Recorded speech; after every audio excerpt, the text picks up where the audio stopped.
Hello everyone, তো তোমরা সবাই কেমন আছো? তো আজকে তো সপ্তমী, তাই সকাল সকালেই না ঘুম থেকে উঠে বাড়ির সমস্ত কাজগুলো আমি গুছিয়ে ফেলেছিলাম। সকালের রান্না বাড়ার দায়িত্বটা মা নিয়েছিল, মা সকালের রান্না বান্না করেছিল। আর দুপুরে তো আমাদের বেশি কিছু রান্না নেই, আমরা পুজোর মণ্ডপে গিয়েই আজকে খাবার দাবারটা খাবো। ওখানে যে ভোগটা দেবে সবাইকে, আমরা ওই ভোগ খেয়েই বাড়িতে ফিরবো।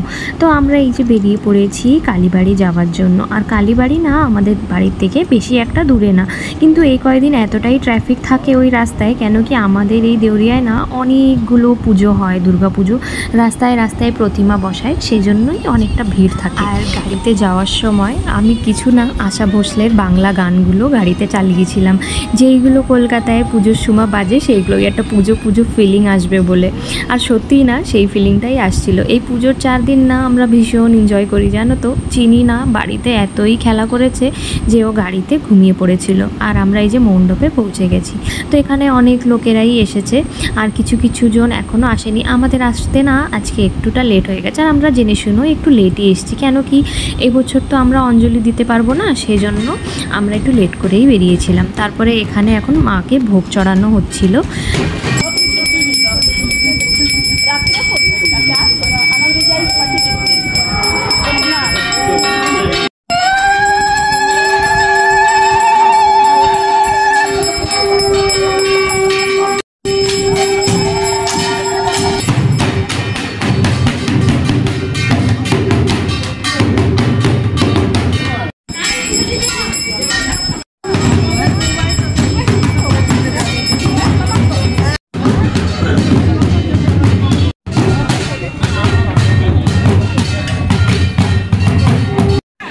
আর চিনিও না ঘুম থেকে উঠে গেছিলো, আর ওর বাবা আর রাজও চলে এসছে।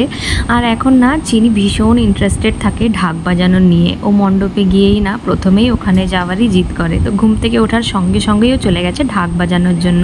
আর মায়ের যে শাড়িটা দেখছো তোমরা, এটা আমার বাবা গিফট করেছে পুজোতে, আর আমাকে যেটা গিফট করেছে ওটা আমি নবমীতে পরবো। তো আমাদের আজকের এই লুকটা তোমাদের কেমন লেগেছে কমেন্টসে জানিও। আর চিনির জন্য না আমি বাড়ি থেকেই রান্না করে নিয়ে এসেছিলাম, কেন কি এখানে যে ভোগটা রান্না হবে ওতে তো একটু ঝাল থাকে, আর চিনি একদমই ঝাল খেতে পারে না, এই জন্য ওর জন্য বাড়ি থেকেই বানিয়ে নিয়ে এসেছিলাম। আর এর ভিতরে না একটু ভোগের খিচুড়ি দিয়ে মিক্স করে দিয়েছিলাম। মায়ের আর ঠাম্মির ডিউটি কিন্তু মণ্ডপে এসেও সেই একই আছে। তারপরে মায়ের আমাদের সবাই মিলে কিছুটা ফটোশ্যুট করলাম। আর তারপরে না ওদের দুজনের ভীষণ খিদে পেয়ে গেছিলো, তাই ওরা খেতে চলে গেছিলো। ওদের খাওয়ার পরে আমি আর মাও বসে গেছি ভোগ খাওয়ার জন্য। আর এখানে না চিনিকে কোলে করে নিয়েই বসে আছি। ও একদমই কারো কাছেই যেতে চেয়েছিল না। মণ্ডপে আসার পর বলো বা বাইরে যাওয়ার পর বলো, ও মায়ের কোলে থেকে কারো কাছেই যায় না। এতে কষ্টটা একটু আমারই হয় বেশি, কিন্তু কি করব বলো, মা তো। ওকে কোলে করে নিয়েই আমি খাওয়াটা শুরু করলাম। আর এই যে লাস্টে খাচ্ছি বুন্দি আর দই, এটা খেতে আমার ভীষণ ভালো লাগে। আমাদের খাবার পর বাবাও খেতে বসবে। আর আজকের ওয়েদারটা খুবই ভালো আছে, আর তেমন গরমও পড়েছে। কিন্তু চিনি না এখন একটু বেশি দুষ্টুমি করছিল, কেন কি ওর ঘুম পেয়ে গেছিলো, আর একটু আমারও টায়ার্ডনেস লাগছিল। তাহলে আজকের ব্লগটা এখানেই শেষ করছি। টাটা, তোমরা সবাই ভালো থেকো আর পুজোটা ভালোভাবে কাটিও।